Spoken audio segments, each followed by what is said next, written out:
오늘 우리에게 주시는 하나님의 말씀은 로마서 2장 17절에서 29절까지의 말씀입니다. 유대인이라 불리는 내가 율법을 의지하며 하나님을 자랑하며 율법의 교훈을 받아 하나님의 뜻을 알고 지극히 선한 것을 분간하며 맹인의 길을 인도하는 자요 어둠에 있는 자의 빛이요 율법에 있는 지식과 진리의 모본을 가진 자로서 어리석은 자의 교사요 어린아이의 선생이라고 스스로 믿으니 그러면 다른 사람을 가르치는 내가 내 자신은 가르치지 아니하느냐? 도둑질하지 말라 선포하는 내가 도둑질하느냐? 간음하지 말라 말하는 내가 간음하느냐? 우상을 가증히 여기는 내가 신전 물건을 도둑질하느냐? 율법을 자랑하는 내가 율법을 범함으로 하나님을 욕되게 하느냐? 기록된 바와 같이 하나님의 이름이 너희 때문에 이방인 중에서 모독을 받는도다. 내가 율법을 행하면 할례가 유익하나 만일 율법을 범하면 내 할례는 무할례가 되느니라. 그런즉 무할례자가 율법의 규례를 지키면 그 무할례를 할례와 같이 여길 것이 아니냐. 또한 본래 무할례자가 율법을 온전히 지키면 율법 조문과 할례를 가지고 율법을 범하는 너를 정죄하지 아니하겠느냐. 무릇 표면적 유대인이 유대인이 아니요 표면적 육신의 할례가 아니니라. 오직 이면적 유대인이 유대인이며 할례는 마음에 할지니 영에 있고 율법 조문에 있지 아니한 것이라.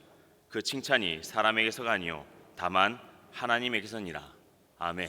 로마서 2장 17절에서 29절 말씀을 가지고 중심의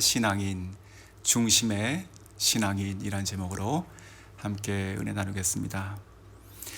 오늘 본문을 좀 앞뒤 맥락으로 잠깐 그 위치를 짚고 넘어가면 좋겠는데, 그 로마서 전체 핵심 주제가 우리가 믿음으로 의롭게 여기심을 받았다, 의롭게 됐다라고 하는 이신득의 혹은 이신칭의인 것이죠. 그것이 3장 21절에 나오고 있습니다. 그래서 지금 본문은 그것을 향해서 가고 있는 배경이 되는 것입니다. 그 1장 18절부터 하나님께서는 온 인류에 특별히 이방인의 죄에 대해서 말씀하셨고, 그리고 2장에 들어와서는 하나님께서 공의로우시고 공평하신 분이신데 그것은 사랑과 은혜만 무차별적으로 주시는 것이 아니고 죄와 그에 대한 징계도 무차별적으로 내리시는 분이시라는 것이죠. 그것이 하나님의 공의입니다. 그래서 행위대로 하나님께서 우리에게 대하신다라고 하는 말씀이 있었죠. 그리고 나서 이제 오늘 본문입니다. 17절부터 29절 말씀은 하나님께서 그 죄에 대한 죄를 고발하시는 대상을 지금 유대인들을 향해서 하고 계신 것입니다. 지금으로 보면 저희처럼 이렇게 하나님을 믿는 신자를 향하신 하나님의 말씀이다 이렇게 생각할 수 있는 것이죠. 오늘 본문의 내용들을 한마디로 한 단락으로 요약한다면, 너희 유대인들은 자랑할 것이 참으로 많지 않느냐. 유대인이라는 칭호, 그리고 또 율법, 할례, 그런데 그것들이 너희의 구원을 보증하는 것이 아니다라고 하는 것이죠. 오히려 너희가 그것을 그저 의지하고 교만히 살아가고 있으니 너희들의 삶은 하나님께 영광이 아니고 모독을 드리는 삶을 살아가고 있다. 이방인들이 오히려 너희를 보고 판단하고 정죄한다 라고 하는 내용입니다. 자, 오늘 본문을 세 단락으로 좀 나눠서 짧게 묵상을 해 나가겠는데, 첫 번째는 17절에서 20절까지이고 키워드로 생각한 것은 그 마지막 20절에 그 스스로 믿으니 이렇게 표현이 되어 있죠. 즉 착각하고 있다라고 하는 것입니다. 자, 먼저 17절에 보시면 유대인이라고 하는 호칭이 나옵니다. 우리 성경을 보시면 히브리인 혹은 이스라엘 사람 이렇게도 하시는데, 그 히브리인이라고 하는 것은 히브리 말을 쓰고 있는 보다 그 언어적인 배경을 얘기하는 것이고, 이스라엘 사람이라고 얘기한다면 이스라엘이 그 언약의 자손이잖아요. 그래서 아브라함에게 언약을 주셨던 그 언약의 자손이다라는 뜻이 될 것이고, 오늘 이 표현 그 유대인이라고 하는 것은요, 즉 이방인과 반대되는 개념, 하나님의 선민이다라고 하는 것이고 구원받은 백성이다라고 하는 것이겠죠. 동료 선교사 중에 이런 이야기를 제가 들은 적이 있습니다. 그분이 차를 사고 등록을 했는데 자동차를, 어느 날 그 자동차 등록증을 잃어버린 것입니다. 그래서 근심하다가 우연히 그 자동차 정비소에 갔을 때 그 직원한테 그렇게 물어봤다고 합니다. 여기 어떻게 자동차 등록증을 이렇게 다시 발급받을 수 있는 방법이 있겠습니까? 했더니 옆에 이렇게 누워서 쉬고 있던, 우통을 벗고 누워서 쉬고 있던 한 30대 초반의 그 남자가 이렇게 그 얘기를 듣고 일어나더니 전화기를 열어가지고 뭘 보여줬다라는 것입니다. 그게 무엇이냐면 자기 사진인데 그 경찰 제복을 입고 있는 사진인 것이지요. 우리가 군인으로 생각하면 한 소령 대위 정도의 계급이었다고 하는데요. 그러니까 높은 것이죠. 그러면서 그렇게 얘기하더랍니다. 걱정하지 마십시오. 제가 이 일을 처리할 수 있습니다. 하면서 그 비용을 달라고 했다라고 하는 것이죠. 그래서 이 선교사님은 솔직히 좀 난감하잖아요. 그리고 등록증이 없으면 법적으로 자기 차가 아니니까 이 전체를 다 어떻게 잃을 것이다 라고 하는 걱정이 들어서 그것을 맡겼는데, 나중에 그 다음날 전화가 온 것은 지금 더 돈이 들어갑니다 하면서 또 그 2배의 돈을 또 지금 보내달라고 했다라는 것이죠. 그래서 결국 받았습니다. 그래서 이 선교사님이 저한테 그 얘기를 하면서 이렇게 얘기하는 거예요. 그 사람은 경찰이 아니에요. 그 사람은 도둑이에요. 이렇게 얘기하는 거예요. 물론 이것은 그 사람의 이야기입니다. 그 사람 개인의 문제인 것이죠. 그 경찰이라고 스스로 얘기하고 제복을 입고 있다 하더라도 그의 삶이 전혀 그런 것이 아닌 것이죠.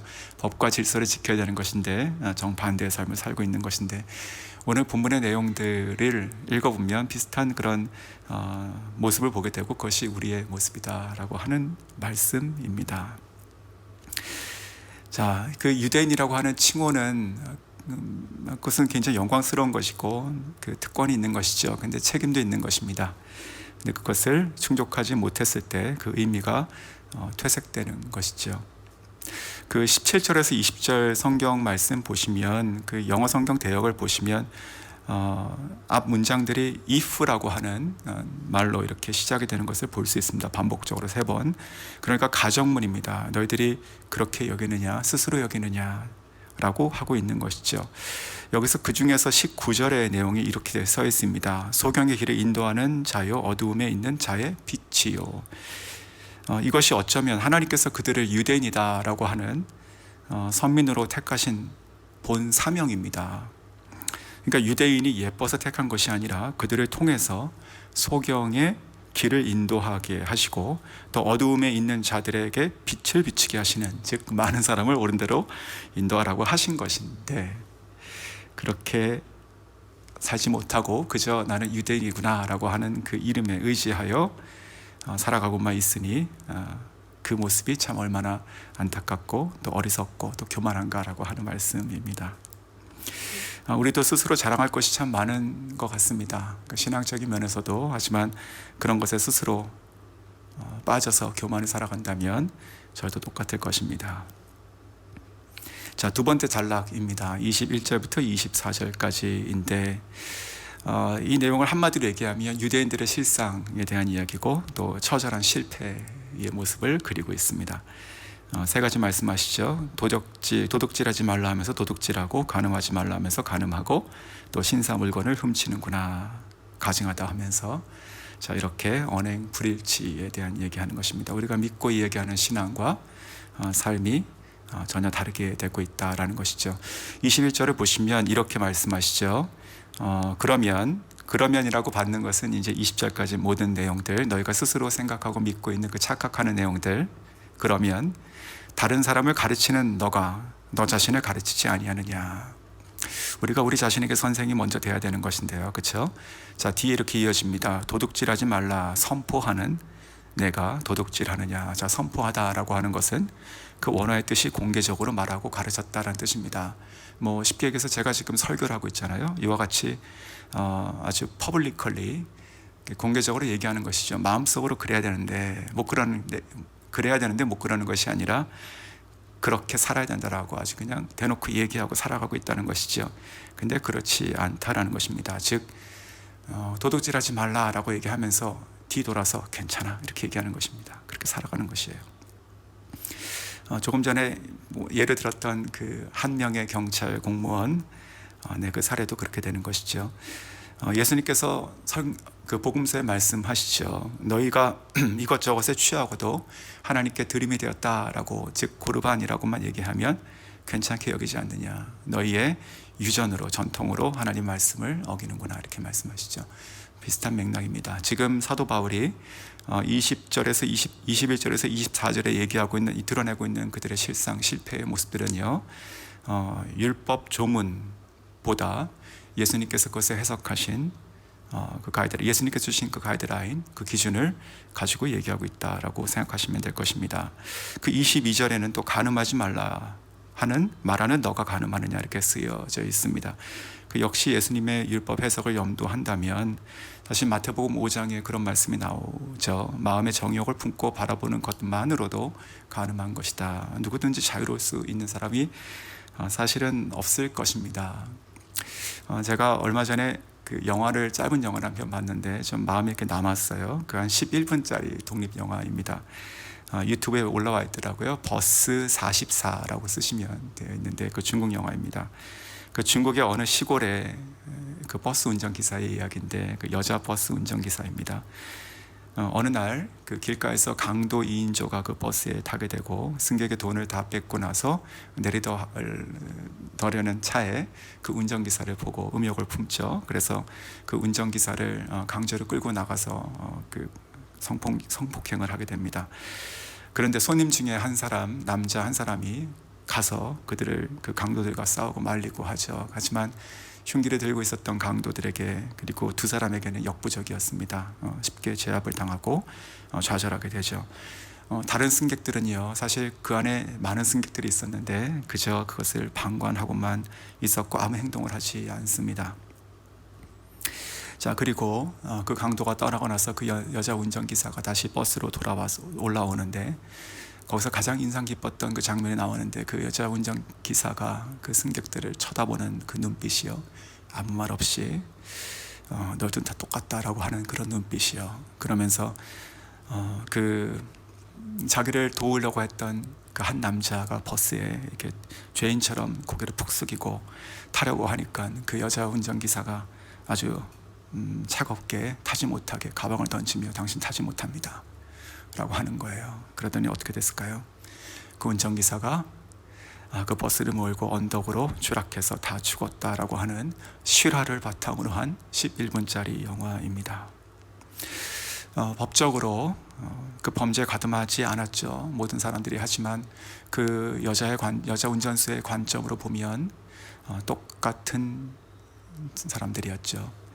요즘 시대에 우리가 간음이라고 하는 것이 참 쉬운 것 같습니다. 우리의 눈과 마음을 이렇게 무방비하게 참 죄를 범죄하게 하는 것이 참 많은데, 특별히 어린이들 그리고 청소년들을 참 노출되어 있고 안타깝다 생각이 들고, 저희 자녀들의 세대 또 그 이후의 세대를 향해서 저희가 참 고민하고 참 교육을 넘어선 성령의 능력과 기도와 어떤 조치가 필요하지 않는가, 이런 생각을 하게 됩니다. 자, 22절에 그 다음에 또 이렇게 얘기하시죠. 우상을 가증히 여기는 내가 신전 물건을 도둑질하느냐. 어쩌면 이 당시에 그 이방 신전에 있었던 제사 물건들, 뭐 그런 것들을 도둑질해서 되팔았던 유대인들이 혹 있었던 것 같습니다. 그래서 예전에 사도행전 우리가 묵상할 때도 그런 일이 사실 있었어요. 그 아덴이었던 것 같은데 거기서 사도 바울이 끌려가죠, 극장으로. 근데 그때 그 사람들이 그렇게 얘기해요. 이 사람이 신전의 물건을 훔친 것은 아니고, 이렇게 얘기합니다. 그러니까 그런 사람이 있었다는 것이죠. 그런데 여기서 가증히 여기는 이라고 되어 있는데 이 원어의 뜻이요, 무슨 악취 같은 거로 인해 가지고 고개를 확 돌린다, 그런 뜻입니다. 그런데 그래서 이것을 제가 한번 이렇게 표현해 봤습니다. 우상을 가증히 여기면서 그 물건은 도둑질하는 것은 고개를 확, 정말 보기도 싫고 냄새나서 확 돌리는데 손이 글로 가는 것입니다. 그렇게 살아간다는 것이죠. 그러한 것을 지적했을 것이라는 해석이 있고, 또 두 번째 해석으로 가능한 것은 우리가 그 믿는 신자로서 하나님께 온전한 제사와 예배와 또 예물을 드리지 않는 것들을 같이 또 얘기하는 것이었을 것이다, 그렇게 또 해석하기도 합니다. 우리가 하나님께 온전하게 다 드리지 못하는 것들도 또한 우리가 거룩한 물건들을 도둑질하는 것이 될 것이지요. 자, 이렇게 지금 24절까지의 내용이 그 첫 단락이었던 17절에서 20절의 내용, 즉 스스로 믿고 있는, 자랑하고 있는 그 모든 것에 정반대의 삶을 살아가고 있다라고 하는 것이에요. 자, 그래서 23절과 24절을 한번 보시면 이렇게 말씀하십니다. 율법을 자랑하는 너가 율법을 범함으로 하나님을 욕되게 하느냐. 하나님은 어떻게 한다고요? 하나님을 욕되게 한다고요. 기록된 바와 같이 하나님의 이름이 너희 때문에 이방인 중에서 모독을 받는도다. 이사야 말씀이죠, 이것은. 자, 여기서 모독을 받는다라고 하는 거예요. 좀 바울을 이런 성경 말씀을 보면서 바울이 정말 참 강직하고 그리고 돌아가지 않는 사람이다, 이런 생각을 다시 하게 됩니다. 이 화법이 참 아주 전곡을 찌르고 항상 그렇게 강하게 나가죠. 어쩔 수 없는 것입니다, 이런 것은요. 대표적인 것이 사도 바울은요, 그 공개적으로 베드로를 책망하기도 하잖아요. 그 예루살렘 교회의 그 넘버 원이었던 베드로를 공개적으로 책망하죠. 하나님 말씀 위에서 어쩔 수 없는 모습을 보이는 것인데, 오늘 로마 교회 성도들, 그가 방문하기 전에 알지 못하는 성도를 향해서 이런 서신을 쓴다면 이런 내용을 담을 수는 있지만 조금 부드럽게 쓸 수 있잖아요. 조금 더 돌아서 부드럽게. 근데 그렇지 않다라는 것이에요. 사랑하는 성도 여러분, 이거 저희가 꼭 기억해야 될 것은요, 우리가 진리의 타협이 있을 수 없는 것이죠. 죄의 문제도 타협이 절대로 있을 수 없는 것입니다. 만약에 그것이 가능하다면 예수님께서 십자가를 지실 이유가 없는 것입니다. 이것을 꼭 기억하셔야 된다 생각이 듭니다. 그래서 23절과 24절의 말을 이렇게 바꿔서 얘기할 수 있는 것이에요. 너희가 유대인이라고 칭하면서 하나님께 영광을 돌린다 하지, 하지만 너희들의 삶은 오히려 하나님께 영광은커녕 욕과 모독을 돌리는 삶을 살고 있구나. 이렇게 저와 여러분에게 또한 말씀하고 계시다, 이렇게 생각이 듭니다. 자, 세 번째 단락입니다. 25절부터 끝까지인데요. 자, 여기서 사도 바울은 그 쇠기를 박는 듯한 한 가지 더 주제를 이어가는 것이 바로 할례입니다. 유대인들에게 있어서는 최후의 보루이자 자부심인 것이죠. 그 당시의 유대 그 랍비 중에서는 그렇게 가르쳤던 사람들이 있다고 합니다. 너희가 우리가 할례를 갖고 있지 받았지 않았느냐? 할례를 받았다면 절대 지옥에 떨어지는 일이 없다, 안심하라, 이렇게 얘기했다라고도 합니다. 25절, 내가 율법을 행하면 할례가 유익하나 만일 율법을 범하면 너의 할례가 무할례가 되느니라. 26절, 그런즉 무할례자가 율법의 규례를 지키면 그 무할례를 할례와 같이 여길 것이 아니냐. 27절, 또한 본래 무할례자가 율법을 온전히 지키면 율법 조문과 할례를 가지고 율법을 범하는 너를 정죄하지 아니하겠느냐. 자, 거꾸로 얘기하면 유대인들은요, 할례 받지 못한 자 이방인들을 야만인으로 봤죠. 그리고 또 어떻게 보면 짐승 개처럼 여겼습니다. 요한복음 4장에 보시면 그 예수님께서 그 갈릴리로 가실 때 사마리아 땅을 지나가셔야 했죠, 의도적으로. 그때 수가라는 한 동네에서 여인을 만나는데 물을 달라 하셨을 때 그 여인이 예수님께 그렇게 말을 하잖아요. 당신은 유대인으로서 어떻게 나에게 물을 달라고 하십니까? 즉, 그 당시 유대인들은요, 사마리아 사람들을 개 취급했습니다. 그래서 심지어 자기 조상이 같은 형제들을 향해서도 그렇게 여겼는데, 유대인들이요, 그 이방인을 향해서는 어떻게 생각했겠습니까? 그런 관점으로 27절을 보신다면, 제가 만약에 이 서신을 받는 그 당시 로마에 있었던 그 유대인 성도라면 참 감정이 이게 복잡했을 것 같습니다. 뭐 찔리기도 하고 화도 나기도 하고. 왜냐하면 내가 그렇게 여기는 그 이방인들이, 무할례자들이, 저들이 하나님 말씀을 듣고 따르면 저들이 할례자가 되는 것이고 나는 무할례자가 되는 것이고 나를 향해서 정죄한다 라고 하는 것, 참 수치스러운 것이죠. 자, 그래서요, 오늘 결론입니다. 그것이 바로 28절과 29절에 나와 있는 이야기인 것이죠. 28절, 무릇 표면적 유대인이 유대인이 아니요 표면적 육신의 할례가 아니니라. 29절, 오직 이면적 유대인이 유대인이며 할례는 마음에 할지니 영에 있고 율법 조문에 있지 아니한 것이라. 그 칭찬이 사람에서가 아니요 다만 하나님께 선이라. 아멘. 자, 여기서 마음의 할례, 즉 성령께서 진정으로 우리 마음의 깨우침과 우리의 삶이 변해주시고 거룩하게 하시는 것, 그것이 바로 마음의 할례일 것입니다. 자, 이 파격적인 선언, 이거 새로운 것이었을까요? 사실 그렇지 않습니다. 이들이 율법을 안다면 사실 이것을 깨닫고 살아야 되는 것입니다. 신명기 10장 16절, 그러므로 너희는 마음의 할례를 향하고, 어디에요? 마음에. 이미 이때 하나님께서 율법을 주실 때 이미 말씀하신 것이에요. 너희는 마음의 할례를 행하고 다시는 목을 곧게 하지 말라. 교만하지 말라고요. 그리고 이 마음의 할례는요, 또한 우리 스스로 할 수 있는 것이 아니고 하나님께서 하시는 것이다. 즉 여기서 성령의 영에 있고 오늘 본문에처럼 하나님께서 성령께서 하시는 것이라는 것도 이미 말씀하셨습니다. 신명기 30장 6절 말씀입니다.